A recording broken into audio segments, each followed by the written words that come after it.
ආයුබෝවන් රූරස YouTube channel එකට ඔයාලව ආදරයෙන් පිළිගන්නවා. මම අද ඔයාලට කියලා දෙන්න හිතුවේ වණ්ඩු ආප්ප හදාගන්නේ කොහොමද කියලා. මේක හදාගන්න හරිම ලේසි. ඒ වගේම හවසට තේ එකක් බොනකොට කන්න කියාපු කෑම. හරිම රසට හරිම සුවඳට මේ වණ්ඩු ආප්ප හදාගන්නේ කොහොමද කියලා අපි බලමුකෝ. ඉතින් ඔයාලට මගේ වීඩියෝ එක අවසාන වෙනකම් බලන්න කියලා ආරාධනා කරනවා. අවශ්‍ය ද්‍රව්‍ය පහළ ඩිස්ක්‍රිප්ෂන් එකේ සඳහන් කරලා තියෙනවා.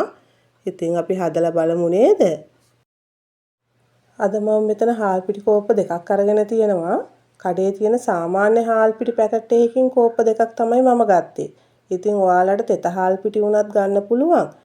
මම මෙෂරින් කප් එකෙන් තමයි අවශ්‍ය ප්‍රමාණය මැනගත්තේ. ඔයාලට අණු කෝප්පයක් උනත් මේ වෙනුවට පාවිච්චි කරන්න පුළුවන්. පාන් පිටි කෝප්ප 1යි. සීනි තේ හැඳි 2යි. ඊස්ට් තේ හැඳි 1යි.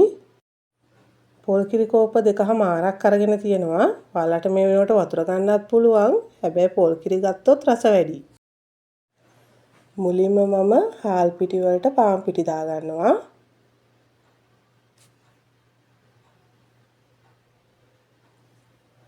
ඊළඟට සීනි දා ගන්නවා. දැන් ඊස්ට් තේ හැඳක් දා ගන්නවා.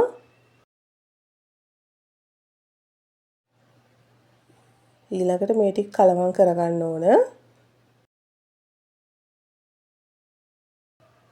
පාන් පිටි, ඊස්ට්, සීනි හොඳට කලවම් වෙන විදිහට මේ ටික කලවම් කරගමු.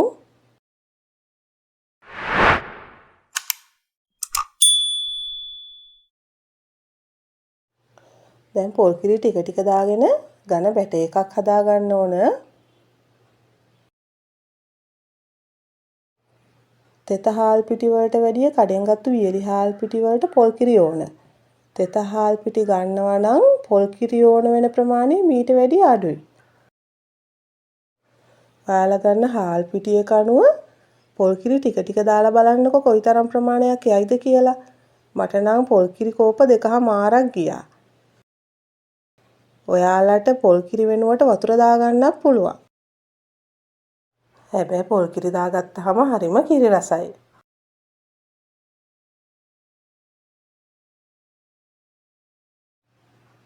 මේ බලන්න. මෙන්න මේ වගේ කැඩි කැඩි වැටෙන ගානට ගන්න.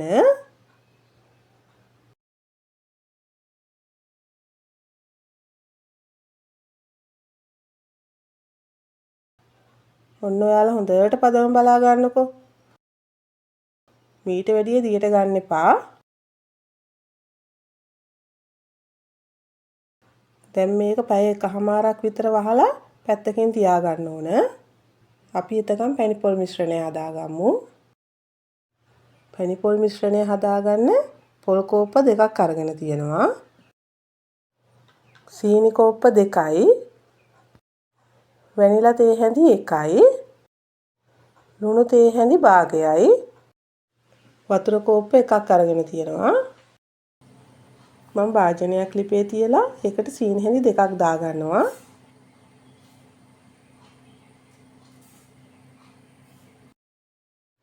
දැන් මේ ටික හොඳට කැරමල් කරගන්න ඕන.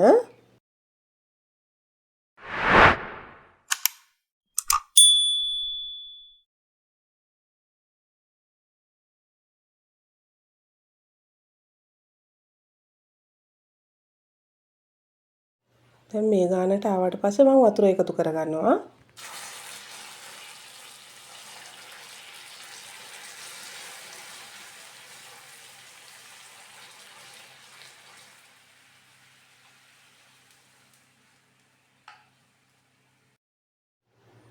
මේ විදිහට සීනි කැටි ගහලා තිබුණාට වතුර ටික හොඳට රත් වෙනකොට සීනි කැටිය දිය වෙලා යනවා. මේ බලන්න. දැන් කැටි ගහලා තිබුණ සීනි ටික දිය වුණා.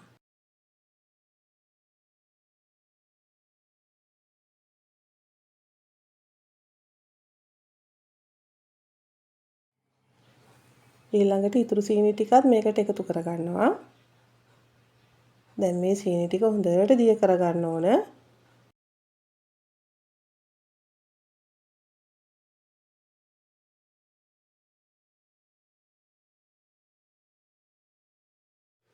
මේ වෙලාවේ මම ලුණු තේ හැඳි භාගයක් දාලා කලවම් කරගන්නවා. දැන් අපි පොල් ටික එකතු කරගමු.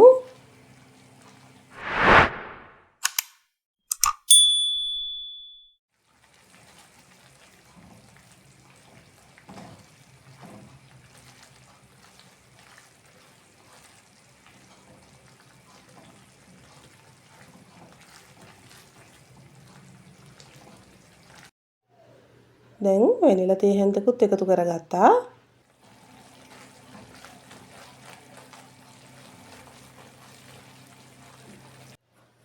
දැන් අපේ පැණිපොල් මිශ්‍රණය හරි.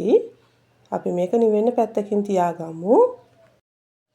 මේ තියෙන්නේ පැය එකහමාරක් විතර පිපෙන්න තියලා අරගත්ත පිටි මිශ්‍රණය. පේනව නේද? මේක හොඳට පිපිලා තියෙනවා.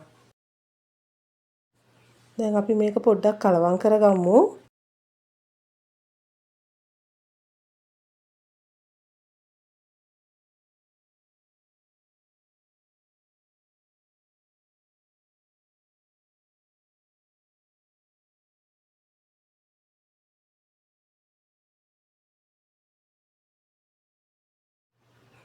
ඊළඟට පැණිපොල් මිශ්‍රණය අපි පිටි මිශ්‍රණයට දාගන්න ඕන.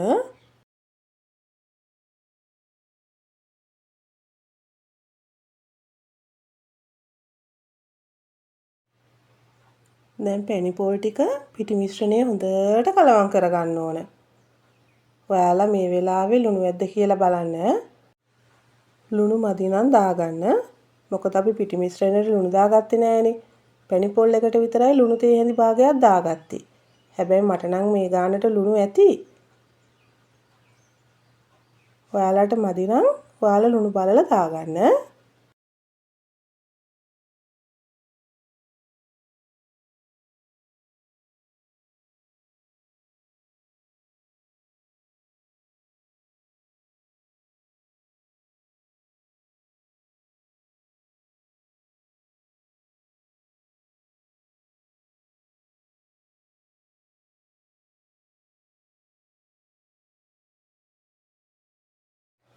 මේ බලන්න මෙන්න මේ ගානට තියෙන්න ඕන.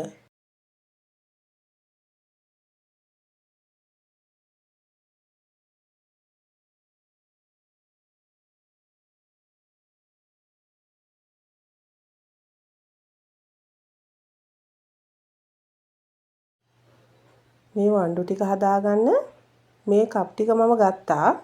ඔයාලට තේපොන කෝප්ප වුණත් පාවිච්චි කරන්න පුළුවන්.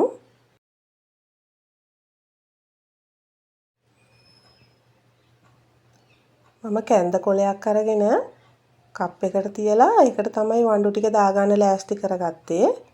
ඔයාලා ගාව කැන්ද කොල නැත්තම් ප්‍රශ්නයක් නෑ. මේ කප් වලට හොඳට තෙල් ටිකක් ගාලා ගන්න. මේ බලන්නකෝ කැන්ද කොලයක් මේ විදිහට කප් එකේ තියලා බැටර් එකෙන් ටිකක් ඒකට දාගන්නවා.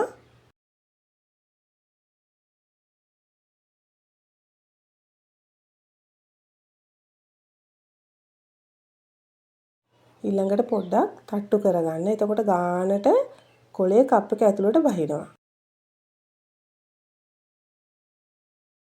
ඔන්න බලා ගන්නකො තව එකක් හදාගන්න විදිහ.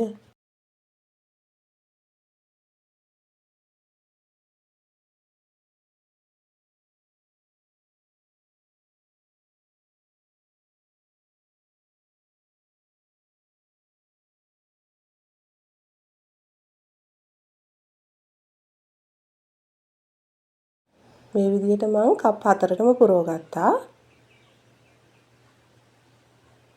දැන් අපි මේක ස්ටීමර් එකෙන් තියාගමු.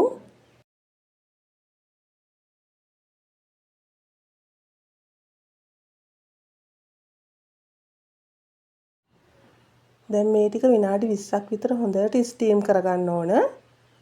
සර්වියට් එකක් හරි පිරිසිදු රෙදි කෑල්ලක් හරි අරගෙන පියන කවර් කරගන්න ඕන. එතකොට ජල වාෂ්පය ඇතුළට වැටෙන එක නවතිනවා. දැන් විනාඩි 20කට පස්සේ අපි පියන ඇරලා බලමු. මේ බලන්න වණ්ඩු ටික හොඳට තැම්බිලා. මේ තියෙන්නේ මම හදාගත්ත වණ්ඩු ආප්ප ටික. මේ බලන්න මේක හොඳට තැම්බිලා තියෙන්නේ.